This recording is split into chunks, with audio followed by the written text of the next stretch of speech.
Pharma എന്ന web സീരീസിൻ്റെ writer ഡയറക്ടറാണ് ഇന്ന് നമ്മോടൊപ്പം ഉള്ളത്.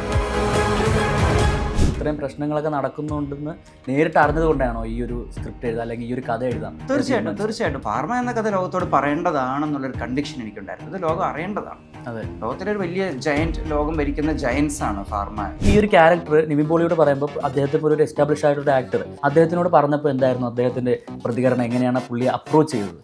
നിവിൻ എന്ന താരത്തെ എക്സൈറ്റ് ചെയ്യുന്ന എപ്പോഴും വ്യത്യസ്തമായ റോളുകളാണ്. ഇപ്പോൾ നിവിൻ ഒരുപാട് ബോയ് നെക്സ്റ്റ് ഡോർ ആയിട്ടുള്ള വളരെ കംഫർട്ട് സോണുള്ള ക്യാരക്ടേഴ്സ് വരുമ്പോഴും അതിൽ നിവിൻ സെലക്ട് ചെയ്തിട്ടുള്ള മുൻ വർഷങ്ങളിൽ വളരെ റിസ്കി ആയിട്ടുള്ള ക്യാരക്ടേഴ്സ്.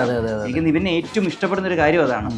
ശ്രുതി രാമചന്ദ്രൻ എല്ലാവർക്കും ഇഷ്ടമാണ്. ഒരു പേഴ്സണാലിറ്റി ട്രേറ്റ് തന്നെ അറിയാം. ശ്രുതി എല്ലാവർക്കും ഇഷ്ടമാണ്. ലവ്ഡ് ബൈ ഓൾ ടാഗ് ഉള്ള ഒരാളാണ് ശ്രുതി രാമചന്ദ്രൻ. ശ്രുതിൻ്റെ അകത്ത് അഭിനയിക്കാൻ ഞങ്ങൾ ഈ സ്ക്രിപ്റ്റ് എല്ലാം പറഞ്ഞ് യെസ് പറഞ്ഞതിന് ശേഷമാണ് പറയുന്നത് ശ്രുതിയുടെ ഗ്രാൻഡ് മദർ ഒരു ഗൈനക്കോളജിസ്റ്റ് ആയിരുന്നു, ഡോക്ടർ ജാനകിയെ പോലെ തന്നെ. ബിനു പപ്പുവിന്റെ ക്യാരക്ടർ ആണ്. ബിനു പപ്പുവിന്റെ ക്യാരക്ടറിനെ പറയുമ്പോൾ എടുത്തു പറയേണ്ടത് how easily he gets into the character എന്നുള്ളതാണ്. എപ്പോഴെങ്കിലും തോന്നിയിട്ടുണ്ടോ ഞാനിത് എഴുതുവാണ് അല്ലെങ്കിൽ നാളെ പ്രേക്ഷകൻ ഇത് കാണുവാണ്, അപ്പോൾ എനിക്ക് എന്തെങ്കിലും സംഭവിക്കാം അല്ലെങ്കിൽ എന്തെങ്കിലും പ്രശ്നം ഉണ്ടാവാൻ തോന്നിയിട്ടുണ്ടോ? അങ്ങനെ ഒരു പ്രശ്നം ഉണ്ടാകുന്ന എപ്പോഴാണ്? നമ്മൾ ഏതെങ്കിലും ഒരു പെർട്ടിക്കുലർ കമ്പനിക്കെതിരെ, പെർട്ടിക്കുലർ ഒരു വ്യക്തിക്കെതിരെ എഴുതുമ്പോഴല്ലേ.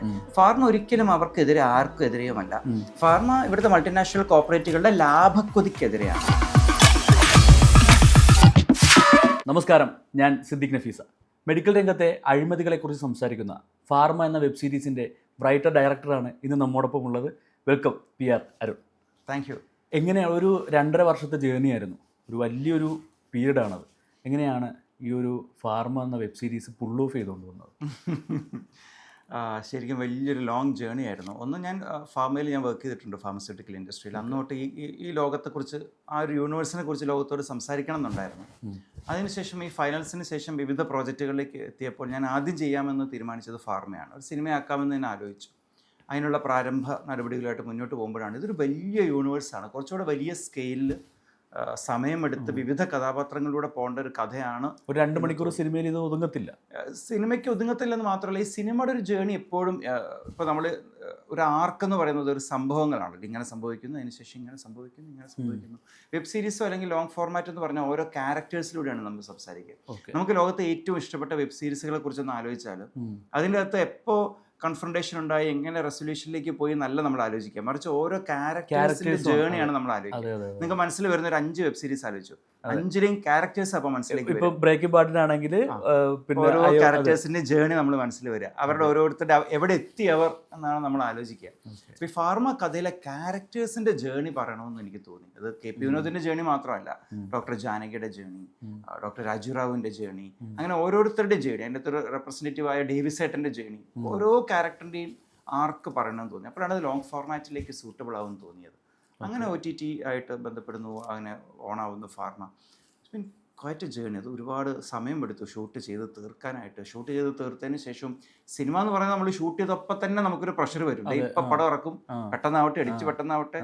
ഇതങ്ങനെയല്ല. OTTs അവർക്ക് അവരുടെ ഒരു റിലീസിങ് ഷെഡ്യൂൾ ഉണ്ടാവും. അവർ ജോണർ വൈസ്, റീജിയൻ വൈസ്, അതിൻ്റെ ഒരു കാറ്റഗറി വൈസ് ഒക്കെ അവരുടെ ഒരു റിലീസിങ് ഷെഡ്യൂൾ. അവർക്ക് വേറെ ഔട്ട്പുട്ടുകൾ ഉണ്ടായിരിക്കും, വേറെയും കണ്ടന്റ് ഉണ്ട് അവർക്ക് റിലീസ് ചെയ്യാൻ. അപ്പോൾ അതൊക്കെ അനുസരിച്ചിട്ടാണ് ആ കലണ്ടർ ഉണ്ടാവുക. അപ്പോൾ അതിൻ്റെതായൊരു സമയമുണ്ടെന്നുള്ളത് അപ്പോഴാണ് മനസ്സിലായത്. മേക്കിംഗ് പ്രോസസ് അല്ലായിരുന്നു അവരുടെ ഒരു. അതെ. പിന്നെ ഒരുപാട് സമയം എടുത്തു എന്ന് പറയുമ്പോൾ എല്ലാവരും വിചാരിക്കും അമ്മാതിരി ബ്രഹ്മാണ്ഡ പരിപാടിയാണ്. അങ്ങനെയൊന്നുമല്ല, വളരെ സിമ്പിളായ ഒരു പരിപാടിയാണ്. എൻ്റെ ഡേറ്റ് ഒത്തു വരാനും എൻ്റെ ടെക്നിക്കലായ കാരണങ്ങളായാലും കുറച്ച് സമയം എടുത്തു എന്നുള്ളതാണ്. ഇപ്പോൾ ഈ മെഡിക്കൽ ഫീൽഡ് എന്ന് പറയുകയാണെങ്കിൽ ഒരുപാട് പണം ഒഴുകുന്ന ഒരു മേഖലയാണ്. നമ്മളിപ്പോൾ ന്യൂസിലൂടെയൊക്കെ കാണുന്നുണ്ട്, പല പ്രശ്നങ്ങളും അഴിമതികളും അവിടെ നടക്കുന്നുണ്ട്. അപ്പം ഇതൊക്കെ കൊണ്ട് തന്നെയാണോ, ഇപ്പം നേരിട്ട് നിങ്ങൾ കണ്ടിട്ടുള്ള ഒരാളായിരുന്നു, ഒരു RJ ആയിരുന്നു, അതിനുശേഷം ഫാർമസ്യൂട്ടിക്കൽ മേഖലയിലേക്ക് മുമ്പ് ഞാൻ പഠിച്ചു കഴിഞ്ഞ് ആദ്യം ജോലി ചെയ്തത് ഫാർമയിലാണ്, വർഷങ്ങൾക്ക് മുമ്പ്. ഓക്കെ, അതിനുശേഷം അതിനുശേഷം ഞാൻ ഇൻഷുറൻസിൽ വർക്ക് ചെയ്തിട്ടുണ്ട്, ബാങ്കിങ്ങിൽ വർക്ക് ചെയ്തിട്ടുണ്ട്, പഠിപ്പിച്ചിട്ടുണ്ട്. അതും കഴിഞ്ഞിട്ടാണ് RJയിലേക്ക് വരുന്നത്. കുറെ മേഖലകളിൽ പണിയെടുത്തിട്ടുണ്ട്. എത്ര പണിയെടുത്തിട്ടുണ്ട്? കുറേ പണിയെടുത്തിട്ടുണ്ട്, കുറേ കമ്പനികളിൽ. കുറേ കാലത്തെ യാത്രയ്ക്ക് ശേഷം ഞാൻ ഒരു മിഡ് കരിയർ ബ്രേക്ക് എടുത്തിട്ടാണ് ആക്ച്വലി നാടക സിനിമ രംഗത്തേക്ക് വരുന്നത്. ഞാൻ കോർപ്പറേറ്റ്സിലാണ് വർക്ക് ചെയ്തിരുന്നത്. അപ്പോൾ അതുകൊണ്ട് തന്നെയാണോ ഇത്രയും പ്രശ്നങ്ങളൊക്കെ നടക്കുന്നുണ്ടെന്ന് നേരിട്ട് അറിഞ്ഞത് കൊണ്ടാണോ ഈ ഒരു സ്ക്രിപ്റ്റ് എഴുതാം അല്ലെങ്കിൽ ഈ ഒരു കഥ എഴുതാം? തീർച്ചയായിട്ടും പറയേണ്ട വിഷയങ്ങൾ പറയുക എന്നുള്ളതാണ്. എൻ്റെ ഒരു പ്രിയപ്പെട്ട ഗുരുവുണ്ട്, രമേശ് വർമ്മ സാറ്. ഞങ്ങൾ കാലടി യൂണിവേഴ്സിറ്റിയിൽ നാടകം പഠിക്കുമ്പോൾ ആദ്യത്തെ ക്ലാസ്സിൽ വർമ്മ സാറ് ചോദിച്ചൊരു ചോദ്യമുണ്ട്. നിങ്ങൾ എങ്ങനെ ചെയ്യുന്നു എന്നുള്ളത് നിങ്ങളുടെ പ്രതിഭ, നിങ്ങളുടെ നിരീക്ഷണം, നിങ്ങളുടെ കഴിവ്, നിങ്ങൾ എത്രത്തോളം വിഭവ സമാഹരണം നടത്തുന്നു, അതൊക്കെ അനുസരിച്ചിരിക്കും. പക്ഷേ എന്തിനു പറയണമെന്ന ചോദ്യത്തിന് നിങ്ങൾക്ക് വ്യക്തമായൊരു ഉത്തരം ഉണ്ടാവണമെന്ന്. അപ്പോൾ ഫാർമ എന്ന കഥ ലോകത്തോട് പറയേണ്ടതാണെന്നുള്ളൊരു കൺവിക്ഷൻ എനിക്കുണ്ടായിരുന്നു. ഇത് ലോകം അറിയേണ്ടതാണ്. അതെ, ലോകത്തിലെ ഒരു വലിയ ജയന്റ്, ലോകം ഭരിക്കുന്ന ജയൻസ് ആണ് ഫാർമ ഇൻഡസ്ട്രി. എപ്പോഴെങ്കിലും പേടി തോന്നിയിട്ടുണ്ടോ? ഇപ്പോൾ പറഞ്ഞില്ലേ വലിയൊരു ജെയിൻസ് ആണ് ഇതിൻ്റെ പിറകിലുള്ളതെന്ന്, ഒരുപാട് വലിയ വലിയ ലോബികളുണ്ടാവും ഇതിന് പിന്നിൽ. എപ്പോഴെങ്കിലും തോന്നിയിട്ടുണ്ടോ ഞാനിത് എഴുതുവാണ് അല്ലെങ്കിൽ നാളെ പ്രേക്ഷകൻ ഇത് കാണുവാണ്, അപ്പോൾ എനിക്ക് എന്തെങ്കിലും സംഭവിക്കാം അല്ലെങ്കിൽ എന്തെങ്കിലും പ്രശ്നം ഉണ്ടാവാൻ തോന്നിയിട്ടുണ്ടോ? അങ്ങനെ ഒരു പ്രശ്നം ഉണ്ടാകുന്ന എപ്പോഴാണ്? നമ്മൾ ഏതെങ്കിലും ഒരു പെർട്ടിക്കുലർ കമ്പനിക്കെതിരെ, പെർട്ടിക്കുലർ ഒരു വ്യക്തിക്കെതിരെ എഴുതുമ്പോഴല്ലേ. ഫാർമ ഒരിക്കലും അവർക്കെതിരെ ആർക്കും എതിരെയുമല്ല. ഫാർമ ഇവിടുത്തെ മൾട്ടിനാഷണൽ കോർപ്പറേറ്റുകളുടെ ലാഭക്കൊതിക്കെതിരെയാണ്, പ്രോഫിറ്റിനോടുള്ള ഗ്രീഡിനെതിരെയാണ്. അല്ലാതെ ഇത് ഈ മുകളിൽ നിന്നുള്ള പ്രഷർ കൊണ്ട് നിവൃത്തിയില്ലാതെ പണിയെടുക്കുന്ന റെപ്രസെൻറ്റേറ്റീവ്മാർക്കെതിരല്ല. ഇവിടെ എത്രയോ നല്ല ഫാർമസ്യൂട്ടിക്കൽ കമ്പനികളുണ്ട്, വളരെ എത്തിക്കലായി പ്രവർത്തിക്കുന്ന ഒരുപാട് കമ്പനികളുണ്ട്. വളരെ എത്തിക്കലായി പ്രവർത്തിക്കുന്നവരാണ് ഭൂരിഭാഗം സെയിൽസ് റെപ്രസെൻറ്റേറ്റീവ്സും. പക്ഷെ ഇങ്ങനത്തെ പുഴുക്കത്തുകളും ഉണ്ട്, എല്ലാത്തിലും ഉണ്ടാവുമല്ലോ.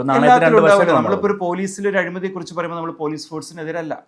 നമ്മൾ ഇതിനകത്ത് ഫാർമയിലെ അഴിമതിക്കെതിരെ പറയുമ്പോൾ ഫാർമയിലെ എല്ലാ കമ്പനികൾക്കെതിരെയല്ല, ഫാർമ രംഗത്ത് പ്രവർത്തിക്കുന്ന റെപ്രസെൻറ്റേറ്റീവ്സിനെതിരെയല്ല. സെയിൽസുകാരുടെ ഗതികേടാണ് ഈ സീരീസിൽ കാണിച്ചിട്ടുള്ളത്.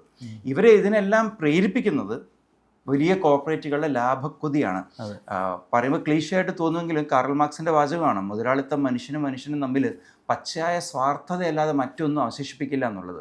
ലാഭം കൂടുതൽ ലാഭം എന്നുള്ള ഫാർമ കമ്പനികളുടെ ലാഭക്കൊതിയാണ് ഇത്തരം പ്രശ്നങ്ങളിലേക്കെല്ലാം ചെന്ന് എത്തിക്കുന്നത് എന്നുള്ളതാണ് സത്യത്തിൽ ഫാർമ സീരീസ് പറഞ്ഞത്. ഇതിൻ്റെ അകത്ത് CEO എൻ്റെ അകത്ത് ഒരാളുടെ ഡയലോഗ് ഉണ്ട്, this is how the world works എന്നുള്ളത്. We didn't do anything wrong, നമ്മളൊന്നും തെറ്റ് ചെയ്തിട്ടില്ല എന്നാണ് ഇതിൻ്റെ അകത്തൊരു ആന്റഗോണിസ്റ്റ് പറയുന്നത്. കാരണം അദ്ദേഹം അങ്ങനെയാണ് വിശ്വസിക്കുന്നത്. ആ സിസ്റ്റം അങ്ങനെയാണ്, ആ സിസ്റ്റത്തെയാണ് ചോദ്യം ചെയ്യുന്നത്. ഒരു വ്യക്തിയല്ല, ഒരു കമ്പനിയല്ല, സെയിൽസുകാരെയല്ല, ഒരു സിസ്റ്റത്തെയാണ് വിമർശിക്കുന്നത്. ഒരു തെറ്റ് കണ്ടാൽ അതിപ്പോൾ ഒരു തെറ്റാണെന്ന് നമുക്ക് തോന്നുന്നില്ല. ഇപ്പോൾ കൈക്കൂലി, ഇപ്പോൾ ഒരാൾ കൈക്കൂലി വാങ്ങിയതല്ലേ, അതൊരു തെറ്റാണെന്ന് നമുക്ക് തോന്നുന്നില്ല. കാര്യം നമ്മൾ എല്ലാം അതുമായിട്ട് പൊരുത്തപ്പെട്ട് ജീവിക്കാനായിട്ട് തുടങ്ങി. അതെ, അതാണ് ഏറ്റവും വലിയ ദുരന്തം. അതെ, ആ പൊരുത്തപ്പെടൽ, ഒരു അനീതിയോടുള്ള പൊരുത്തപ്പെടൽ. അപ്പോൾ അതിനെ ചോദ്യം ചെയ്യുന്നതാണ് ഫാർമ. അതുകൊണ്ട് അതിൽ ജനം, ഇവരെല്ലാവരും ഇൻഡസ്ട്രിയിലുള്ളവർ എൻ്റെ കൂടെ നിൽക്കും എന്നുള്ളതാണ് ഞാൻ വിശ്വസിക്കുന്നത്. ഈ ചർച്ച ചെയ്യേണ്ടപ്പെടുന്ന വിഷയമാണ് ഫാർമ സംസാരിക്കുന്നത്. അതിന് യാതൊരു വിധത്തിലുള്ള അതിൻ്റെ ഗൗരവമോ അതിൻ്റെ എസെൻസോ കളയാതെ തന്നെ നിങ്ങൾക്കത് പ്രേക്ഷകരിലേക്ക് എത്തിക്കാനായിട്ട് സാധിച്ചിട്ടുണ്ട്. ഇപ്പം സാധാരണ ഒരു പ്രേക്ഷകന് ഇതിനെ പറ്റിയിട്ട് കൂടുതൽ നോളജ് ഉണ്ടായിരിക്കില്ല. അപ്പോൾ അത് കൂടുതൽ ആളുകളിലേക്ക് എത്തിക്കാനായിട്ട് പറ്റി. എങ്ങനെയായിരുന്നു ആ ഒരു പ്രോസസ്സ്? അത് കുറച്ച് വെല്ലുവിളി നിറഞ്ഞതാണ്. കാരണം ഇതിൻ്റെ ആക്ച്വൽ ലോകത്തേക്ക് എടുക്കുമ്പോൾ അത് കുറച്ചുകൂടെ ഒരു ഡോക്യുഫിക്ഷനായി മാറും, എന്നാൽ കുറച്ചൊരു എൻ്റർടൈനിങ് ആവുകയും വേണം. എന്നാൽ ഇതിൻ്റെ ഒരു വലിയ വേഗതയിൽ ഒരു ത്രില്ലറായിട്ട് കഥ പറയണ്ട എന്നൊരു തീരുമാനം ആദ്യം എടുത്തിരുന്നു. കാരണം ത്രില്ലർ ആകുമ്പോൾ നമുക്ക് ആ ത്രില്ലെന്നുള്ള എലിമെന്റിന്റെ പിറകെയാണ് നമ്മൾ എപ്പോഴും പോവുക. പക്ഷെ എന്നാലും ഒരു ക്യൂരിയോസിറ്റി എലിമെന്റ് നിലനിർത്തുകയും വേണം. അത് റൈറ്റിങ്ങിലാണ് ഏറ്റവും അധികം അത് വെല്ലുവിളി നേരിട്ടത്. സമയമെടുത്താണ് എഴുതിയത്, കുറേ സമയമെടുത്ത് ഇത് ആളുകളെടുത്ത് ബൗൺസ് ചെയ്ത്, എൻ്റെ കൂട്ടുകാരെടുത്ത്, എൻ്റെ കൊലീഗ്സിൻ്റെ അടുത്ത്, എൻ്റെ ഡയറക്ഷൻ ടീം, OTTയിൽ ഒക്കെ ചർച്ച ചെയ്ത് അവരുടെ ഒക്കെ അഭിപ്രായങ്ങൾ കേട്ടിരുന്നു. തിരക്കഥ പൂർത്തിയായതിനു ശേഷം ഞാൻ എൻ്റെ സർക്കിളിൽ തന്നെയും സർക്കിൾ അല്ലാത്തതുമായ ഡോക്ടർമാരെയും സെയിൽസ് റെപ്പുമാരെയും ഈ സ്ക്രീൻ പ്ലേ കേൾപ്പിച്ചു. എനിക്ക് ഒരു കാരണവശാലും ഇത് ഡോക്ടർമാരെയോ സെയിൽസ് റെപ്പുമാരെയോ വ്യക്തിപരമായി വേദനിപ്പിക്കുന്നത് ആവരുത് എന്നുകൂടെ ഉണ്ടായിരുന്നു. അപ്പം ഇതിലെ ടെക്നിക്കൽ ടേംസ് കറക്റ്റ് ആവണമെന്നുണ്ടായിരുന്നു. അങ്ങനെ സ്ക്രിപ്റ്റ് ഡോക്ടറിങ് ഇവരെ കൊണ്ടൊക്കെ ചെയ്യിപ്പിച്ചിരുന്നു. അങ്ങനെയാണ് ഞാൻ കേട്ടത്. ഒരു അസിസ്റ്റന്റ് ഡയറക്ടർ എന്നെ ഡോക്ടറായിട്ടുണ്ടായിരുന്നു, അർജുൻ എന്നുള്ള ഡോക്ടർ ഉണ്ടായിരുന്നു. അപ്പോൾ സ്വാഭാവികമായിട്ട് അതെല്ലാം നമ്മളെ സഹായിക്കും ഡീറ്റെയിലിംഗിലേക്ക് കടക്കാനും പ്രിസിഷനിലേക്ക് എത്താനൊക്കെ ആയിട്ട്. അപ്പോൾ എഴുത്ത് കഴിഞ്ഞോടുകൂടി ഇതിൻ്റെ ട്രീറ്റ്മെൻ്റ് ആയി. പിന്നെ എൻ്റെ ഡയറക്ഷനിലേക്ക് കടന്നു. വെല്ലുവിളികൾ നിറഞ്ഞതായിരുന്നു, എന്നാലും ചെയ്യാവുന്നതിൻ്റെ പരമാവധി എൻഗേജിങ് ആക്കാൻ ശ്രമിച്ചിട്ടുണ്ടെന്നാണ് എൻ്റെ വിശ്വാസം. എന്നാലും എവിടെയെങ്കിലും ഒന്ന് പാളിപ്പോയാൽ ഇതൊരു ഡോക്യുമെൻ്ററി ആയി മാറും. പക്ഷേ അതൊരു ക്യൂരിയോസിറ്റി എന്ന് പറഞ്ഞ എലമെന്റ് നിലനിർത്തുകയും വേണം. മാത്രമല്ല, ഈ ഒരു സെയിൽസ് റെപ്പിൻ്റെ ഏറ്റവും വലിയ സ്കില്ല് കാത്തിരിപ്പാണ്, കാത്തിരിക്കാനുള്ള ക്ഷമയാണ്. സത്യം പറഞ്ഞാൽ എനിക്ക് തോന്നാറുണ്ട് ഒരു ഫിലിം മേക്കർക്കും വേണ്ട ഏറ്റവും വലിയ ക്വാളിറ്റി കാത്തിരിക്കാനുള്ള ക്ഷമയാണെന്ന്. അത് നമ്മൾ സിനിമ മോഹിക്കുന്ന കാലം തൊട്ട് സിനിമയിലേക്ക് എത്താനുള്ള കാത്തിരിപ്പിൻ്റെ ക്ഷമ, നമ്മളൊരു സ്ക്രിപ്റ്റ് എഴുതിയിട്ട് ഒരാളുടെ അടുത്ത് അപ്പോയിൻമെൻറ്റ് കിട്ടാനുള്ള കാത്തിരിപ്പിൻ്റെ ക്ഷമ, അപ്പോയിൻമെൻറ്റ് കിട്ടി കാണാൻ പോയ ആ സെറ്റിൽ കാത്തിരിക്കാനുള്ള ക്ഷമ, കാത്തിരിപ്പിനുള്ള ഒരു കഴിവ് എസെൻഷ്യലാണ് ഒരു സെയിൽസ്മാനും ഒരു ഫിലിം മേക്കർക്കും.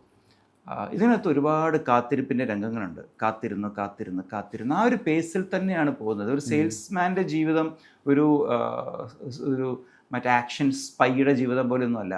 കാത്തിരിപ്പിൻ്റെ ക്ഷമയുടെ വളരെ പതിഞ്ഞ താളത്തിലുള്ളൊരു ജീവിതമാണ്. ആ പതിഞ്ഞ താളം, ആ സ്ലോ പേസിൽ തന്നെയാണ് ഫാർമ ഒരുക്കിയിരിക്കുന്നത്. അങ്ങനെയാണ് ആ ലോകം, അങ്ങനെയാണ് ആ ജീവിതത്തിൻ്റെ ഒരു പേസ്. അല്ലാതെ ഭയങ്കര ആക്ഷൻ ഓടി ട്രെയിനിൽ ചാടി കയറി ട്രെയിനിന്റെ മുകളിൽ കൂടെയുള്ള ഫൈറ്റ്. നമ്മുടെ ക്ലൈമാക്സും അങ്ങനെയല്ല, അല്ല, വളരെ ഫാർമയുടെ ക്ലൈമാക്സ്. ഈ ലോകത്തിലെ വലിയ കോർപ്പറേറ്റുകൾക്കെതിരെ ഒരുപാട് വിജയങ്ങൾ ഉണ്ടായിട്ടുണ്ട്.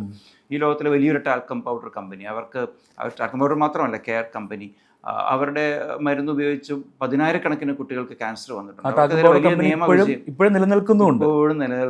അങ്ങനെ ഒരുപാട് ഫാർമസ്യൂട്ടിക്കൽ കമ്പനികൾക്ക് ഒരു പർട്ടിക്കുലർ കോട്ടിംഗ് ഉള്ള കുക്ക്വെയർ, ആ കോട്ടിങ്ങുള്ള കുക്ക്വെയർ ഉപയോഗിക്കാത്ത വീടുകൾ കുറവായിരിക്കും. ആ വലിയ കമ്പനി ആ കുക്ക്വെയർ ക്യാൻസർ ഉണ്ടാക്കുന്നു എന്നതിനെക്കുറിച്ച് വലിയ സിനിമയും വന്നിട്ടുണ്ട് ഹോളിവുഡിൽ. കമ്പനിയുടെ പേര് പറഞ്ഞിട്ടാണ് സിനിമകൾ വരാറ്. നമുക്ക് പക്ഷെ അത് പറ്റത്തില്ല. നമുക്ക് ഇന്ത്യൻ സാഹചര്യത്തിൽ അത് നടക്കുന്ന കാര്യമല്ല. അവർ ഈ സിനിമയൊക്കെ പേരെടുത്താകട്ടോ, മാർക്ക് റഫൽ അഭിനയിച്ച സിനിമയുണ്ട്.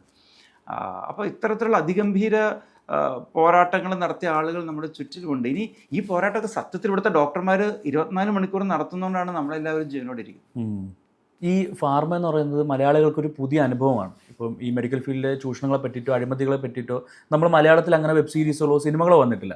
അപ്പോൾ എന്തായിരുന്നു അരുണിൻ്റെ ഒരു റെഫറൻസ് എന്ന് പറഞ്ഞാൽ? ഇപ്പം നേരത്തെ മാർക്ക് റഫലിൻ്റെ ഓരോ സിനിമയെ പറ്റി പറഞ്ഞു, അപ്പോൾ അതിനകത്തെ റെഫറൻസുകൾ, പുസ്തകങ്ങൾ എന്തൊക്കെയായിരുന്നു? അതെ, കണ്ട അനുഭവങ്ങൾ തന്നെയാണ് റെഫറൻസ്. കാരണം ഞാൻ കണ്ട സിനിമകളിലെല്ലാം ഒരു വ്യക്തിയുടെ പോരാട്ടത്തിൽ ഫോക്കസ് ചെയ്തിട്ടുള്ളായിരുന്നു. പക്ഷെ നമുക്ക് KP വിനോദിന്റെ മാത്രമുള്ള പോരാട്ടം അല്ല. ഇപ്പൊ ഞാൻ ഇപ്പൊ ഡാർക്ക് വാട്ടേഴ്സ് അല്ലെങ്കിൽ അങ്ങനെയുള്ള സിനിമകൾ ഒരു വ്യക്തി നടക്കുന്നത്, ഇപ്പൊ എറിൻ ബ്രോക്കോവിച്ച് ഒരു വ്യക്തി നടത്തുന്ന പോരാട്ടമാണ്. എനിക്ക് അങ്ങനെ ഒരു വ്യക്തി കേന്ദ്രീകൃതമല്ല ഫാർമയുടെ സ്ട്രക്ചർ. ഇത് സാത്തി എന്നൊരു സംഘടന, ആ സംഘടനയിലേക്ക് വരുന്ന KP വിനോദ് എന്നുള്ള സെയിൽസ്മാന്റെ പെർസ്പെക്റ്റീവിലാണ്.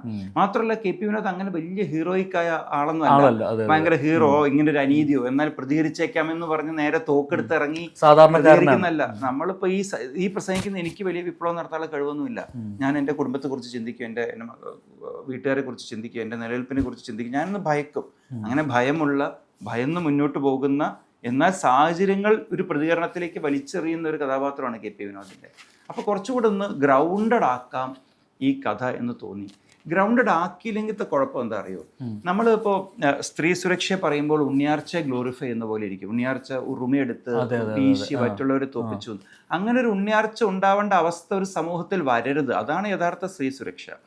മറിച്ച് നിങ്ങൾ മറ്റേ ആയുധം പഠിക്കൂ, നിങ്ങൾ കുത്തി എടുക്കാൻ പഠിക്കൂ എന്ന് പറയുന്നിടത്ത് ഒരു എക്സ്ട്രാ പവറുള്ള ഒരാളാണ് വിജയിക്കുന്നത് എന്നൊരു തോന്നലുണ്ടാവും. അല്ല, നമ്മളെല്ലാവിധ ബലഹീനതകളുള്ള നമ്മളെപ്പോലുള്ള സാധാരണക്കാർക്കും ഇവിടെ ജീവിക്കണം, ഇവിടെ പ്രതികരിക്കണം, ഇവിടെ മുന്നോട്ട് പോകണം എന്ന തോന്നലുണ്ടാക്കണം എന്ന് എനിക്ക് നിർബന്ധമുണ്ടായിരുന്നു. KP വിനോദ് ഒരു സാധാരണക്കാരനാണ്. മറിച്ച് KP വിനോദ് ഒരു ഭയങ്കര മിലിറ്ററി ട്രെയിനിങ് കിട്ടിയ ഒരു കമാൻഡോ ഒക്കെ ആയിട്ട് നമുക്ക് കഥ പറയാം. പക്ഷെ അതിനേക്കാൾ ഒരു സാധാരണക്കാരൻ നിയമ പോരാട്ടം നടത്തുന്നു, അല്ലെങ്കിൽ സാധാരണക്കാരൻ്റെ യാത്ര അയാളുടെ എല്ലാ ഭയത്തോടും കൂടി, എല്ലാ ബലഹീനതയോടും കൂടി, അത് അയാളുടെ ഒരു ജീവിതത്തിൻ്റെ പേസിൽ പറയണം എന്നുള്ളൊരു കോൺഷ്യസ് ഡിസിഷൻ ഉണ്ടായിരുന്നു. ഓക്കെ, ഈ ഒരു ക്യാരക്ടർ നിവിൻ പോളിയോട് പറയുമ്പോൾ അദ്ദേഹത്തെ പോലെ ഒരു എസ്റ്റാബ്ലിഷ് ആയിട്ടൊരു ആക്ടർ, ഇപ്പോൾ പറഞ്ഞതുപോലെ വലിയ സംഭവമായിട്ടുള്ളൊരു ക്യാരക്ടറേ അല്ല, ഒരു സാധാ മനുഷ്യനാണ്. അദ്ദേഹത്തിനോട് പറഞ്ഞപ്പോൾ എന്തായിരുന്നു അദ്ദേഹത്തിൻ്റെ പ്രതികരണം? എങ്ങനെയാണ് പുള്ളി അപ്രോച്ച് ചെയ്തത്? ഇതായിരുന്നു നിവിനെ ഏറ്റവും എക്സൈറ്റ് ചെയ്തത്. ഓക്കെ, ഇതൊരു സാധാരണക്കാരൻ്റെ ക്യാരക്ടറാണ്, വലിയ എക്സ്ട്രാ ഓർഡിനറി ആക്ഷൻ അല്ല, മറിച്ചൊരു സാധാരണക്കാരൻ്റെ ലൈഫിലൂടെ പോകുന്നു എന്നുള്ളത് നിവിൻ എക്സൈറ്റ് ചെയ്യിച്ചു. നിവിൻ എന്ന താരത്തെ എക്സൈറ്റ് ചെയ്യിക്കുന്ന എപ്പോഴും വ്യത്യസ്തമായ റോളുകളാണ്. ഇപ്പൊ നിവിൻ ഒരുപാട് ബോയ് നെക്സ്റ്റ് ഡോർ ആയിട്ടുള്ള വളരെ കംഫർട്ട് സോണുള്ള ക്യാരക്ടേഴ്സ് വരുമ്പോഴും അതിൽ നിവിൻ സെലക്ട് ചെയ്തിട്ടുള്ള മുൻ വർഷങ്ങളിൽ വളരെ റിസ്കി ആയിട്ടുള്ള ക്യാരക്ടേഴ്സ്. എനിക്ക് നിവിനെ ഏറ്റവും ഇഷ്ടപ്പെടുന്ന ഒരു കാര്യം അതാണ്. മാത്രമല്ല, നമ്മളിവിടെ ഒരു താരത്തെ എപ്പോഴും ഒരു കമേഴ്ഷ്യൽ സക്സസിൽ മാത്രമാണ് അളക്കാൻ ശ്രമിക്കുന്നത്. നമ്മുടെ പ്രശ്നമാണ്. As an actor, as A star, Nivin എപ്പോഴും എൻജോയ് ചെയ്യാറുണ്ട് പുതുമയുള്ള കഥാപാത്രങ്ങൾക്കും പുതുമയുള്ള പ്രോജക്റ്റുകൾക്കും വേണ്ടി. നിവിനത് കേട്ടപ്പോൾ നിവിനെ ഏറ്റവും ഇഷ്ടപ്പെട്ടതും ഇതൊരു സാധാരണക്കാരൻ്റെ വെരി കോമൺ മാൻസ് ജേണി ആണെന്നുള്ളതാണ് നിവിനെ ഏറ്റവും എക്സൈറ്റ് ചെയ്യിച്ചത്. ഇപ്പോൾ അദ്ദേഹത്തിനെ പറ്റി പറയുകയാണെങ്കിൽ ഇപ്പോൾ തട്ടത്തിമറയത്ത് പോലെ ഒരു ഗംഭീര പടം ചെയ്ത് ഒരു യൂത്തൻ ക്യാരക്ടർ ചെയ്തിട്ട് പുള്ളി അത് 1-2 സിനിമകൾ ചെയ്യുന്നത് ഡാത്തടിയയിലെ ഒരു വില്ലൻ വേഷമാണ്. അത് കറക്റ്റായിട്ട് കൺവീൻസ് ആയിട്ട് ചെയ്തിട്ടുണ്ട്. അത് കഴിഞ്ഞിട്ട് പുള്ളി ഗംഭീര റോളുകളിൽ നേരെ തമിഴിൽ പോയിട്ട് റിച്ചിയാണ് ചെയ്യുന്നത്. അപ്പം വെറൈറ്റി റോളുകൾ ചെയ്യാൻ വേണ്ടിയിട്ടാണ് അദ്ദേഹം ശ്രമിച്ചുകൊണ്ടിരിക്കുന്നത്. ഈ സ്ക്രിപ്റ്റ് പറഞ്ഞപ്പോഴും പുള്ളി ഇങ്ങനെയാണോ അപ്രോച്ച് ചെയ്തത്, അല്ലെങ്കിൽ എന്തെങ്കിലും മാറ്റം വരുത്തണോ, അങ്ങനെ എന്തെങ്കിലും പറഞ്ഞിട്ടുണ്ടോ? തീർച്ചയായിട്ടും എൻ്റെ ക്രിയേറ്റീവ് ജേണിയിൽ പല സെഷൻസ് ആയിരുന്നു. നമുക്ക് ഇങ്ങനെ ഈ ഹുക്സ് നമുക്ക് ഇങ്ങോട്ടേക്ക് വന്നാൽ അങ്ങനെയുള്ള ക്രിയേറ്റീവ് ഡിസ്കഷൻസ് എല്ലാം ഉണ്ടാവാറുണ്ട്. പക്ഷെ ഒരു ഫിലിം മേക്കർക്ക് വലിയ ഫ്രീഡം കൊടുക്കുന്ന ഒരു ആക്ടറാണ് നിവിൻ പോളി. ഒരു തരത്തിലുള്ള മറ്റ് ക്രിയേറ്റീവ് ഇടപെടലുകളും, സീൻ വെക്കുന്നു, ഷോട്ട് വെക്കുന്നു, അയാൾക്കാണോ അടുത്തൊക്കെ കൂടുതൽ ക്ലോസപ്പ്, എനിക്കാണോ കൂടുതൽ ക്ലോസപ്പ് എന്ന് പോലും ഒരിക്കലും ചിന്തിക്കുന്നൊരു സ്റ്റാർ അല്ല നിവിൻ പോളി. കാസ്റ്റിങ്ങിൻ്റെ കാര്യത്തിൽ എല്ലാം പൂർണ്ണ സ്വാതന്ത്ര്യം നമുക്ക് വിട്ടുതരുന്ന, ഷൂട്ടിംഗ് പ്രോസസ്സിലും ആ സിറ്റുവേഷൻ ഒന്ന് ലൈറ്ററാക്കി എല്ലാവരും റിലാക്സ് ചെയ്യിച്ച്, he likes to be happy and make people around him happy. Okay. വളരെ കൂളായ ചില്ലൊരു മനുഷ്യനാണ് നിവിൻ. നിവിൻ ഈ സ്ക്രിപ്റ്റിൽ എക്സൈറ്റഡ് ആയിരുന്നു. നിവിൻ പിന്നെ ഈ ലോങ് ഫോർമാറ്റ് സ്റ്റോറി ടെല്ലിംഗ് ഇഷ്ടപ്പെടുന്ന ഒരാളാണ്. നിവിൻ വളരെ അപ്ഡേറ്റഡ് ആണ് ലോകത്തുള്ള വെബ് സീരീസുകളെ പറ്റിയൊക്കെ. അപ്പം നിവിന് മനസ്സിലായി, സംഭവം കിട്ടി, ഇങ്ങനെ യൂണിവേഴ്സ് ഓപ്പണിംഗ് ആണ് എന്നുള്ളത്. അപ്പം നിവിനും അതൊരു കോമൺ മാൻസ് ക്യാരക്ടറാണ് KP വിനോദ് എന്നുള്ളതാണ് നിവിനെ ഏറ്റവും എക്സൈറ്റ് ചെയ്യിച്ചത്. ഓക്കെ. ഇപ്പോൾ ഈ എഴുത്തിനെ പറ്റി സംസാരിച്ചല്ലോ, അപ്പോൾ ഈ ക്യാരക്ടർ ആർക്കുകൾ ഇപ്പം നിവിൻ പോളിയുടെ KP വിനോദ് എന്ന് പറയുന്ന ക്യാരക്ടർ മാത്രമല്ല ഈ ഒരു വെബ് സീരീസിനെ ഫുൾ ഓഫ് ചെയ്തുകൊണ്ട് പോകുന്നു. പല ക്യാരക്ടറുകൾ, ഇപ്പോൾ സാത്വിയുണ്ട്, ശ്രുതി രാമചന്ദ്രൻ്റെ ക്യാരക്ടറുണ്ട്. എടുത്തു പറയേണ്ടത് ശ്രുതി രാമചന്ദ്രൻ്റെ ആ ഒരു ക്യാരക്ടർ ബിൽഡിംഗ് ആണ്. അതെങ്ങനെയായിരുന്നു? ഓരോരുത്തർക്കും ഉണ്ട്, അത് 2 കാലഘട്ടമായിട്ട് കാണിക്കുന്നുണ്ട്. അപ്പോൾ ഈ 2 കാലഘട്ടത്തിലും ഒരാൾക്കാർ മാറുന്നുണ്ട്. ഒരു കാലഘട്ടത്തിൽ തന്നെ ഇവരുടെ സ്വഭാവങ്ങൾ ചേഞ്ച് ആവുന്നുണ്ട്, സമൂഹത്തിനനുസരിച്ച്, അതായത് അവരുടെ സറൗണ്ടിങ്സ് അനുസരിച്ച് മാറുന്നുണ്ട്. ഇതെങ്ങനെയായിരുന്നു എഴുതിയപ്പോഴേ കോൺഷ്യസ് ആയിട്ട് തന്നെ എഴുതുകയാണ് അതല്ല. Doctor Janaki represents those doctors who sacrifice their lifes for their patients. Doctor ജാനകിയായിട്ട് ശ്രുതി വരാനുള്ളൊരു കാരണം, ഡോക്ടർ ജാനകി എല്ലാവർക്കും ഇഷ്ടമാണ്.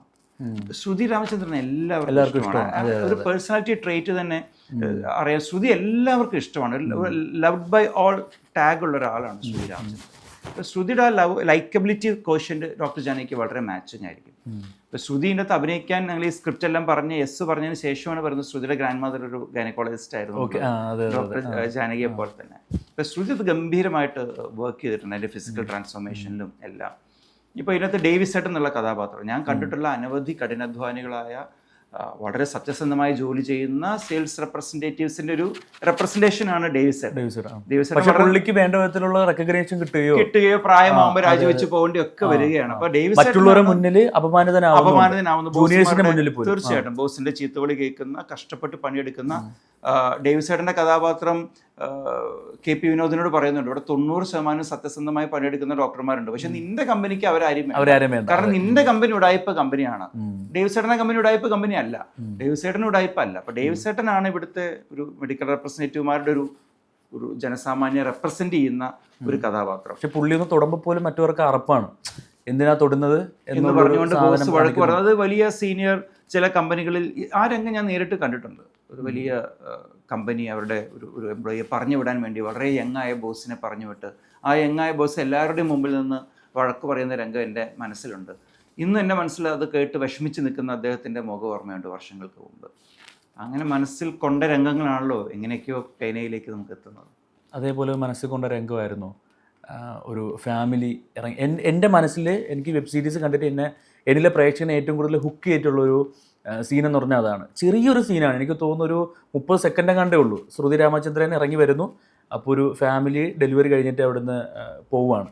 അപ്പോൾ എനിക്ക് പറഞ്ഞാൽ അത് സ്പോയിലറായി പോകും, പക്ഷേ ആ ഒരു സീന് മനസ്സിലായോ? മനസ്സിലായി.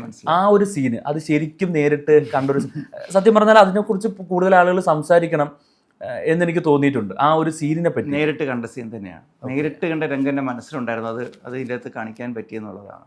ഈ ഒരു ശരിക്കും അതാണ് ഈ ഒരു വെബ് സീരീസിൻ്റെ പൊളിറ്റിക്സ് എന്ന് പറഞ്ഞാൽ. അതാണ് ശരിക്കും ഡോക്ടർ ജാനകിയുടെ കഥാപാത്രം അതിനകത്തിലൂടെ നമ്മൾ വ്യക്തമായി കാണിക്കുന്നുണ്ട്. എന്താണ് ഡോക്ടർ ജാനകി ഇടപെടൽ നടത്തുന്നത് ഓരോരുത്തരുടെ ജീവിതത്തിൽ, ഓരോ സ്ത്രീയുടെയും ജീവിതത്തിൽ എന്നുള്ളത് വ്യക്തമായിട്ട് ആ സീനിലൂടെ കാണിക്കുന്നുമുണ്ട്. പല ഡോക്ടേഴ്സും ജാനകിയെ പോലെയാണ്, അത്യാവശ്യത്തിന് പുറത്തു പോയി ഒന്ന് സുഖമായിട്ട് വീട്ടിൽ കിടന്ന് ഉറങ്ങാൻ വരുവാണ് എന്ന് പറയുമ്പോഴാണ് ഒരു എമർജൻസി കേസ് വരുന്നത്. അവർ ഒരു മടിയും കാണിക്കാതെ അവർ തിരിച്ചു പോയി പണിയെടുക്കുന്നു. ഇതെല്ലാം ശരിക്കും റിയൽ ലൈഫ് ഹീറോസ് എന്ന് നമ്മുടെ ടൈറ്റിൽ തന്നെ കൊടുത്തിട്ടുണ്ട്. എന്തുകൊണ്ടാണ് അങ്ങനെ കൊടുക്കാനുള്ള കാരണം? അവരല്ലേ ശരിക്കും ഹീറോസ്? ഒന്ന് ആലോചിച്ച്, ഏറ്റവും വലിയ കൊലകൊമ്പൻ ആളായാലും ഏറ്റവും നിസ്സഹായനായി മാറുന്നത് ആശുപത്രിയിൽ വെച്ചിട്ടാണ്. അതെ, നമുക്കൊന്നും ചെയ്യാനില്ല, ഡോക്ടർ പറഞ്ഞ് കേൾക്കുക, നഴ്സിൻ്റെ ശുശ്രൂഷ ഏറ്റുവാങ്ങിക്കാന്നുള്ളൂ. പക്ഷെ നമ്മുടെ സമൂഹത്തിൽ ഏറ്റവും അധികം ആദരിക്കുന്നത് നമ്മൾ ഇവരെയാണോ? അല്ല. നമ്മൾ ഏറ്റവും കൂടുതൽ ആരാധിക്കുന്ന ഇവരെയാണോ? അല്ല. നമ്മൾ ഏറ്റവും കൂടുതൽ പ്രിവിലേജസ് സോഷ്യലി കൊടുക്കുന്ന ഇവരെയാണോ? അല്ല. ഒരു ഹോട്ടലിൽ പോയാൽ ഒരു ക്യൂവിൽ ഏറ്റവും പിറകെ നമ്മൾ ചിലപ്പോൾ സീറ്റ് കിട്ടാതെ നിൽക്കുന്നത് ഈ നാടിൻ്റെ സൂപ്പർ ഹീറോസാണ്, ഡോക്ടേഴ്സും നഴ്സസും ആണ്.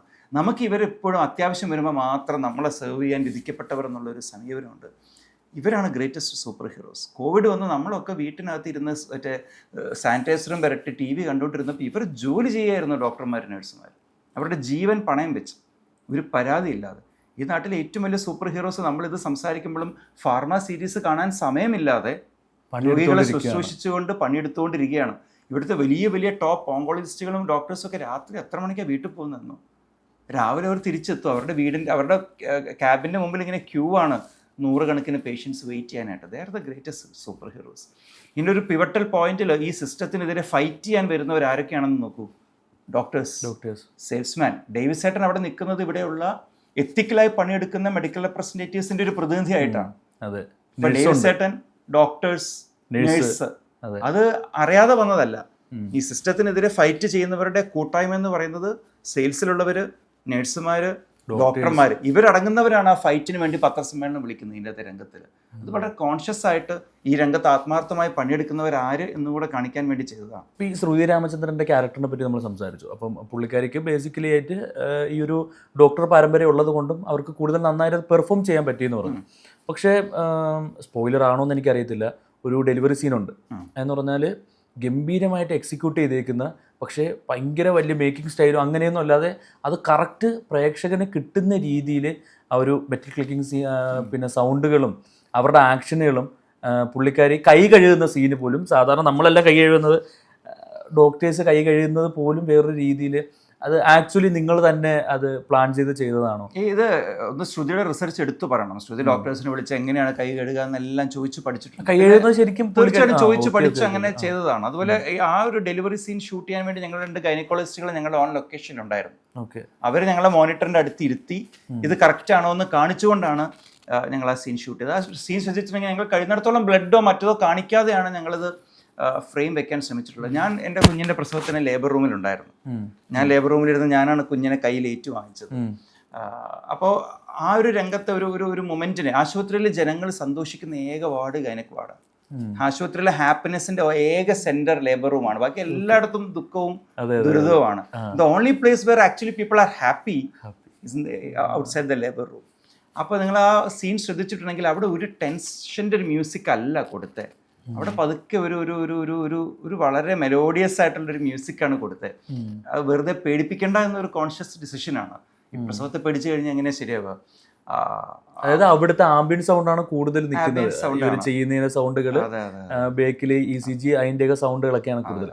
ഞാൻ പറയാനുള്ള കാരണം എന്ന് പറഞ്ഞാൽ, നമ്മളിപ്പോൾ ഒരു സീന് കാണുമ്പോൾ നമ്മൾ ആ സീനിനകത്ത് ഇന്നാവുമ്പോഴാണ് നമുക്ക് കൂടുതൽ വർക്കാവുന്നത്. അതേപോലെ നന്നായിട്ട് വർക്കായ ഒരു സീനായിരുന്നു അത് ഭയങ്കര ജെർക്കിങ്ങോ അല്ലെങ്കിൽ ആ ഷോട്ടുകൾ കാണിക്കോ ഒന്നുമില്ല. ക്യാമറ സ്റ്റാൻഡിൽ തന്നെയാണ്, സ്റ്റാറ്റിക്കായിട്ട് ക്യാമറ ഇരിക്കുകയാണ്, പക്ഷെ നമ്മൾ അതിനകത്ത് ഇന്നാണ്. ഇത് മനഃപൂർവ്വം അങ്ങനെ തന്നെ. സത്യം പറഞ്ഞാൽ ആ എൻ്റയർ ലേബർ റൂം ഷോട്ട് ഞങ്ങളൊരു സിംഗിൾ ടേക്കിലാണ് പോയത്. അത് കഴിഞ്ഞ് ഡോക്ടർ പുറത്തേക്ക് വന്ന് കൈ കഴുകി കോറിഡോറുകളിലൂടെ നടന്നു പോകുന്ന ഒരു ലോങ് സിംഗിൾ ഷോട്ടായിരുന്നു. ഞങ്ങൾ പിന്നീട് എഡിറ്റിങ്ങിൻ്റെ ഇടയിൽ അത് പകുതിക്കൊന്ന് കട്ട് ചെയ്തിട്ട് നേരെ കൈ കഴുകുന്ന ഷോട്ടിലേക്ക് പോയതാണ്. അത് കാണിക്കാൻ കാരണം ഡോക്ടേഴ്സ് ഇങ്ങനെയാണ് ജോലി ചെയ്യുന്നത്. ഒന്ന് കഴിഞ്ഞ് ഉടനെ അടുത്തതിലേക്ക്. ഒപ്പം അവിടെ ഉള്ളൊരു മ്യൂസിക് ഉണ്ട്. ഡോക്ടർ ജാനകിയുടെ ഒരു ലവ് ആൻഡ് വാംത്ത് ഉള്ളൊരു നല്ല മ്യൂസിക് അവിടെ അബ്ജാക്ട് ചെയ്തിട്ടുണ്ട്. അപ്പോൾ അത് വളരെ കോൺഷ്യസ് ആയിട്ട് തന്നെ ചെയ്ത സീനാണ്. ഈ സിംഗിൾ ഷോട്ടിൻ്റെ കാര്യം പറഞ്ഞപ്പോഴാണ്, കുറേ സിംഗിൾ ഷോട്ടുകൾ ഫാർമയിൽ ഞാൻ കണ്ടിട്ടുണ്ട്. കുറേ ഇവർ നടക്കുന്നതും ഇവർ സംസാരിക്കുന്നതും, ഒരു ഫസ്റ്റ് സീനിൽ ഒരു ഓട്ടോറിക്ഷ ചേട്ടനോട് സംസാരിക്കുന്നത് ഒരു സിംഗിൾ ഷോട്ടിൽ, പാച്ചാണോ എന്നറിയത്തില്ല, പാച്ചാണെന്ന് മനസ്സിലാവുന്നില്ല, പക്ഷേ സിംഗിൾ ഷോട്ടായിട്ടാണ് എനിക്ക് ഫീൽ ചെയ്തത്. സിംഗിൾ ഷോട്ട് ഭയങ്കര ഒബ്സഷൻ ആണോ ആ ഒരു ഷോട്ട് എടുക്കുക എന്ന് പറയുന്നത്? ഒന്ന്, ഇതിൻ്റെ ഫസ്റ്റ് എപ്പിസോഡിനകത്ത് KP വിനോദ് ആദ്യമായിട്ട് ഈ ലോകം കാണുകയാണ്. അപ്പോൾ KP വിനോദിൻ്റെ കൂടെയാണ് ഓഡിയൻസും ഈ ലോകം കാണുന്നത്. ഒരു ആശുപത്രി കാണുന്നു, അത് കഴിഞ്ഞ് ക്യൂ പോലെ നിരത്തിയിട്ടിരിക്കുന്ന ബാഗുകൾ. ഓക്കെ. അപ്പോൾ സിംഗിൾ ഷോട്ട് എടുക്കുമ്പോൾ അതിനൊരു മീനിങ് ഉണ്ട്. ഒരു ആക്ടറുടെ കൂടെ, ഒരു ക്യാരക്ടറിൻ്റെ കൂടെ ഓഡിയൻസും സഞ്ചരിക്കുന്നു. അതുകൊണ്ട് അത് കോൺഷ്യസ് ആയിട്ട് ഓഡിയൻസ് അതിൻ്റെ കൂടെ നടക്കുകയാണ്. കോറിഡോറിലൂടെ ആളുകളിലൂടെ നടന്ന് ആശുപത്രിയുടെ ഒരു ജോഗ്രഫി ഓരോ നടത്തം. ആ KP വിനോദിൻ്റെ നടത്തത്തിൻ്റെ കൂടെയാണ് ഓഡിയൻസിൻ്റെ നടത്തം. സത്യം പറഞ്ഞ ആഗ്രഹം റെയിൽവേ സ്റ്റേഷൻ തൊട്ട് സിംഗിൾ ഷോട്ട് പോകണം എന്നൊക്കെ ആഗ്രഹം ഉണ്ടായിരുന്നു. റെയിൽ സ്റ്റേഷനിൽ നടന്ന് എത്തി, അവിടുന്ന് സിംഗിൾ ഷോട്ടിൽ ബിരിയാണി കഴിച്ച്, അവിടുന്ന് സിംഗിൾ ഷോട്ടിൽ ലോഡ്ജിലേക്ക് പോയി, അവിടുന്ന് സിംഗിൾ ഷോട്ടിൽ ആശുപത്രിക്ക് പോകണം എന്നൊക്കെ ആദ്യം തൊട്ട് ഞങ്ങൾക്ക് ആഗ്രഹം ഉണ്ടായിരുന്നു. പക്ഷേ പ്രാക്ടിക്കലി സ്പീക്കിംഗ് ഞങ്ങൾ ആശുപത്രിയിലേക്ക് അത് ചുരുക്കി. ആശുപത്രിയിൽ നിന്ന് സിംഗിൾ ഷോട്ട്. എന്നാൽ പോലും അതിൻ്റെ ഇടയ്ക്ക് 1-2 അത്യാവശ്യ എഡിറ്റിങ്ങൾ വേണ്ടി വന്നിട്ടുണ്ട്. ചിലയിടത്ത് സ്റ്റിച്ച് ചെയ്യേണ്ടി എഡിറ്റ് വന്നിട്ടുണ്ട്. വലിയ അവകാശവാദമൊന്നും ഇല്ല, ഞങ്ങളെ കൊണ്ട് പറ്റുന്ന രീതിയിൽ ഞങ്ങൾ സിംഗിൾ ഷോട്ട് ശ്രമിച്ചു. ഓക്കെ. ഈ സിംഗിൾ ഷോട്ട് ഭയങ്കര ഒബ്സഷൻ ആയിട്ടുള്ളൊരു ഷോട്ടാണ്. അത് ഈ ഒരു ലാംഗ്വേജിലേക്ക് ചേരുമ്പോഴാണ്. ഇപ്പോൾ അതിൻ്റെ അകത്ത് ഏതെങ്കിലും ഒരു പർട്ടിക്കുലർ സീൻ എടുത്താൽ, ഇപ്പോൾ കോൺഫറൻസ് റൂമിനകത്ത് സത്യത്തിൽ സിംഗിൾ ഷോട്ട് അല്ലാതെ ഓരോരുത്തരുടെയും ക്ലോസപ്പ് എടുക്കാമെന്ന് ചിന്തിച്ചിട്ടുണ്ട്. പക്ഷേ ഈ ഒരു നരേറ്റീവിന് ഈ ഒരു first day of KP Vinod, first day of audience in pharma ആയതുകൊണ്ട് അത് സിംഗിൾ ഷോട്ട് പോയാൽ ലാംഗ്വേജ് മാച്ച് ആവും തോന്നുന്നു. ഞാൻ ചോദിക്കാൻ കാരണം ഓരോ ഡയറക്ടേഴ്സിന് അവരുടെ ഫേവറേറ്റ് ഷോട്ടുകൾ ഉണ്ടായിരിക്കുമല്ലോ. ഇപ്പം മണിരത്നത്തിനാണെങ്കിൽ ഇപ്പം മിറർ ഷോട്ട്, ഇപ്പോൾ അലഹാൻഡ്രോ ഇന്നറിയേറ്റോനെ പോലത്തെ വല്ല ഡയറക്ടേഴ്സിനാണെങ്കിൽ അവർക്ക് സിംഗിൾ ഷോട്ട് പഠിച്ചു വരുന്നേ ഉള്ളൂ, പറയാറായിട്ടില്ല. അല്ല, ഇതിനകത്തും ഉണ്ട് കുറെ മിറർ ഷോട്ടുകളുണ്ട്. മിറർ ഷോട്ടുകൾ കുറെ നിങ്ങൾ യൂസ് ചെയ്തിട്ടുണ്ട്. രണ്ടുപേരെ സംസാരങ്ങള് നിങ്ങൾ കാണിച്ചേക്കുന്നത് മിറർ ഷോട്ടിലാണ്. അതൊക്കെ പ്ലാൻ ചെയ്തിട്ടാണ്. അതിനോട് ചെറിയ വീക്ക്നെസ് ഉണ്ടെന്ന് തോന്നുന്നു. പക്ഷേ ഈ പേരുകളൊക്കെ പറയുമ്പോൾ അൺകോൺഷ്യസ്ലി ഇവരോടൊക്കെയുള്ള ആരാധന നമ്മളുടെ ഉള്ളിൽ വർക്ക് ചെയ്യുന്നതായിരിക്കാം. പിന്നെ ആ ലിമിറ്റഡ് സ്പേസിനകത്ത് ഇപ്പം ഇതിൻ്റെ മിറർ ഷോട്ട് ഉപയോഗിച്ചൊക്കെ ഫിസിക്കലി കുറച്ച് ചെറിയ സ്പേസസിലാണ്. അപ്പൊ അവിടെ നമുക്ക് ക്യാമറ അപ്പുറം ഒക്കെ നമ്മളെല്ലാം റിയൽ ലൊക്കേഷൻസിലാണ് ഷൂട്ട് ചെയ്യുന്നത്. അപ്പൊ ക്യാമറ വെക്കാനുള്ള സ്പേസ് കുറയുമ്പോൾ നമ്മൾ ആലോചിക്കും ഇനിയിപ്പോ എന്ത് അടിക്കാൻ പറ്റും. അങ്ങനെയാണ് നമ്മൾ ഇതിലേക്കൊക്കെ എത്തുന്നത്. ക്യാമറമാനും പറയൂലേ, പിന്നെ അഭിനന്ദൻ ഇതിനകത്ത് ഈ സിംഗിൾ ഷോട്ട് എടുക്കുന്നതിൽ ഭയങ്കര എക്സ്പീരിയൻസ് ആണ്. അഭിനന്ദന്റെ കയ്യിൽ ക്യാമറ കിട്ടിക്കഴിഞ്ഞാൽ വേറൊരു മോഡിലേക്ക് അഭിനന്ദൻ മാറും. കയ്യിൽ ക്യാമറ വരുന്ന അഭിനന്ദൻ, ഞാൻ ഇപ്പൊ ഇതിനകത്തെ സിംഗിൾ ഷോട്ടൊക്കെ അഭിനന്ദൻ കയ്യിൽ പിടിച്ച് ഹി ഹാൻഡിൽ ഇറ്റ്. അഭിനന്ദന്റെ ടീമും സതീഷും ബാബുവും അവരൊക്കെ ഭയങ്കരമായിട്ട് കോൺട്രിബ്യൂട്ട് ചെയ്തിട്ടുണ്ട്. ഇമോഷണലി വെൽ പാക്ഡ് ആയിട്ടുള്ളൊരു വെബ് സീരീസാണ് ഫാർമ. അതായത് ഓരോ ക്യാരക്ടറിനെ എടുത്താൽ ആ ക്യാരക്ടർ ആർക്ക് നമ്മൾ നേരത്തെ സംസാരിച്ച പോലെ ശ്രുതി രാമചന്ദ്രൻ ആയിരുന്നാലും നിവിൻ പോളിയുടെ KP വിനോദ് എന്നുള്ള ക്യാരക്ടറായിരുന്നു. എഴുത്തിൽ തന്നെ ഒരു ഇമോഷണലി ഒരു കണ്ടന്റ് വേണം എന്നുള്ള രീതി തന്നെയാണോ എഴുതിയത്? അതാണ്, ഇതൊരു ഇമോഷണൽ ഡ്രാമയാണ് ജോണർ എന്നുള്ള ബോധ്യത്തിൽ തന്നെയാണ് എഴുതി തുടങ്ങിയത്. അത് ജിയോ ഹോട്ട്സ്റ്റാറിൽ നമ്മളിത് പറയുമ്പോൾ തൊട്ട് ഇമോഷണൽ ഡ്രാമയായിട്ടാണ് നമ്മളിത് പോകുന്നത്. നമ്മുടെ ഇമോഷൻസിനാണ് സത്യത്തിൽ, നിങ്ങൾ ഇമോഷണൽ സീൻസിന്റെ ഡീറ്റെയിലിംഗ് ആണ് കൂടുതലുള്ള സീരീസ് നോക്കിയാൽ. പക്ഷെ അതിന്റെ ആക്ഷൻ അല്ലെങ്കിൽ അതിന്റെ മറ്റ് ഇൻവെസ്റ്റിഗേഷൻ അതൊക്കെ വളരെ കുറച്ച് റെഫറൻസ് സീനുകളേ ഉള്ളൂ. ആക്ഷൻ സീൻ വന്നാൽ പോലും ചെറിയ രീതിയിലാണ്. നേരെ മറിച്ച് ഇമോഷണൽ സീക്വൻസ് എല്ലാം വളരെ ഡീറ്റെയിൽഡ് ആയിട്ട് നമ്മൾ പോയിട്ടുണ്ട്. അരുണൊരു RJ ആയിരുന്നു. നേരത്തെ ഫാർമസ്യൂട്ടിക്കൽ മേഖലയായിരുന്നു, പിന്നെ RJ ആയി, പിന്നെയും തിരിച്ചുപോയി, മുത്തുച്ചിച്ചിനെ കൂടെ കൊണ്ടുപോയി. എന്തായിരുന്നു നിങ്ങളുടെ ആ ഒരു ജേണി? നിങ്ങൾ എങ്ങനെയായിരുന്നു ആ ഒരു ഡിസിഷൻ എടുത്തത്? കാര്യം എന്ന് പറഞ്ഞാൽ പുള്ളിക്കാരി നല്ല ഗംഭീര സിനിമകൾ ചെയ്തുകൊണ്ടിരുന്ന ഒരു നായികയായിരുന്നു. അപ്പോൾ എങ്ങനെയായിരുന്നു നിങ്ങൾ രണ്ടും കൂടെ പ്ലാൻ ചെയ്തിട്ട് നിങ്ങൾ ഈ ഒരു ഫീൽഡിലേക്ക് ജോലി റിസൈൻ ചെയ്ത് പഠിക്കാൻ പോയതൊക്കെയാണ് അറിഞ്ഞത്? അതൊക്കെ ശരിയാണോ? വി പ്രാക്ടിക്കലി ഗ്രൂ ടുഗദർ. ഞങ്ങൾ ഒരുപാട് വർഷമായിട്ട് ഒരുമിച്ചാണ്. അപ്പോൾ ഇവർ ആക്ച്വലി ജീവിതത്തിലെ എല്ലാ സ്റ്റെപ്പും ഒരുമിച്ച് അങ്ങോട്ടും ഇങ്ങോട്ടും കണ്ട് ആ ജീവിതത്തിന്റെ ജേണി ഒരുമിച്ച് സഞ്ചരിക്കുന്ന ആളുകളാണ്. അപ്പോൾ മുത്തൊരു അഭിനേത്രി മാത്രമല്ല, മുത്ത് ഇപ്പോൾ ഒരു ഇന്റലക്ച്വൽ പ്രോപ്പർട്ടി റൈറ്റ്സ് കൺസൾട്ടന്റ് ആണ്.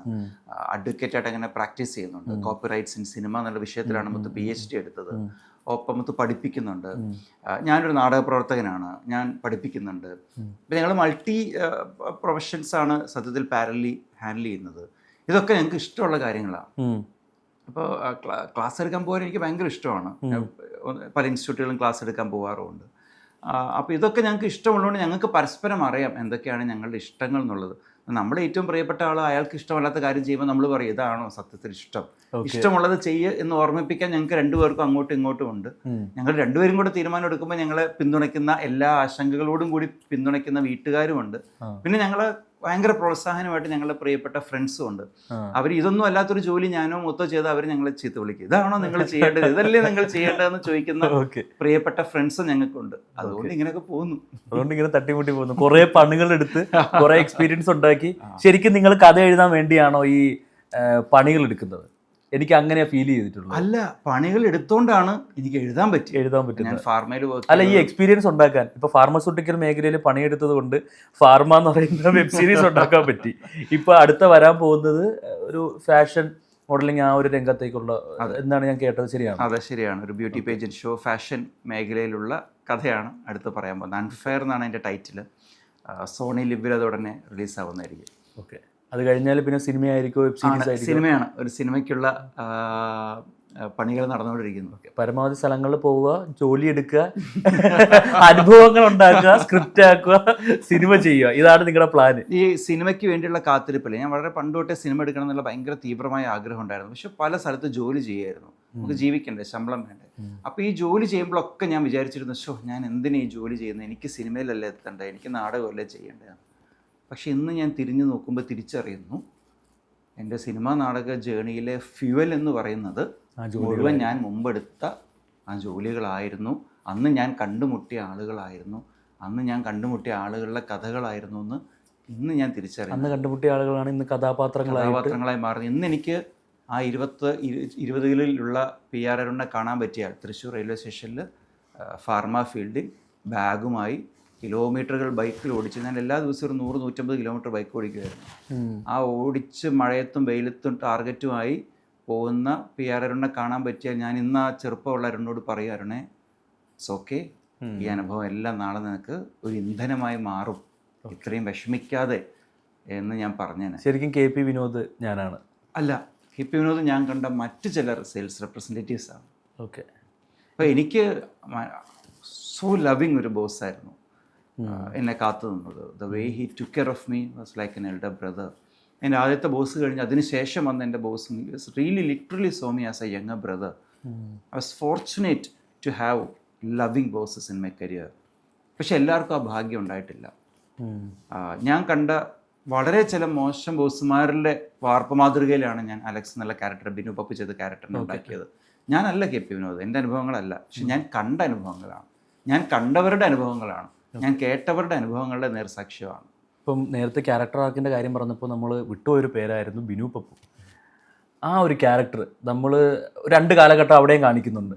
ഒരു ഫസ്റ്റ് കാലഘട്ടത്തിൽ കണ്ടിട്ടുള്ള ബിനു പപ്പു അല്ല രണ്ടാമത് നമ്മൾ കാണുന്നത്, ഫുൾ ഷെയ്ഡ് ഫുൾ. എനിക്ക് ഏറ്റവും അധികം മെസ്സേജ് വരുന്ന ഒരു കാര്യം, എനിക്ക് ഇതുപോലൊരു ബോസ് ഉണ്ട് എന്ന് പറഞ്ഞ് പലരും അയക്കുന്ന മെസ്സേജാണ് ബിനു പപ്പുവിൻ്റെ ക്യാരക്ടറിനെ കുറിച്ച്. എനിക്ക് ഇതുപോലൊരു ബോസ് ഉണ്ടായിരുന്നു എന്ന് പറഞ്ഞു. ആ ഒരു ക്യാരക്ടർ എങ്ങനെയാണ് ശരിക്കും നടന്നിട്ടുള്ളൊരു സംഭവം തന്നെയാണോ, അല്ലെങ്കിൽ കണ്ടിട്ടുള്ള ക്യാരക്ടറാണോ ബിനു പപ്പുവിൻ്റെ ക്യാരക്ടർ? ആണ്. ബിനു പപ്പുവിൻ്റെ ക്യാരക്ടറിനെ പറയുമ്പോൾ എടുത്തു പറയേണ്ടത് how easily he gets into the character എന്നുള്ളതാണ്. ഇതിനിപ്പോൾ 2 കാലഘട്ടം എന്ന് പറഞ്ഞാൽ, രണ്ടാമത്തെ കാലഘട്ടത്തിലെ സീൻ ഓർമ്മയുണ്ടല്ലോ, ഒരു ഇമോഷണൽ സീക്വൻസ് ആണ്.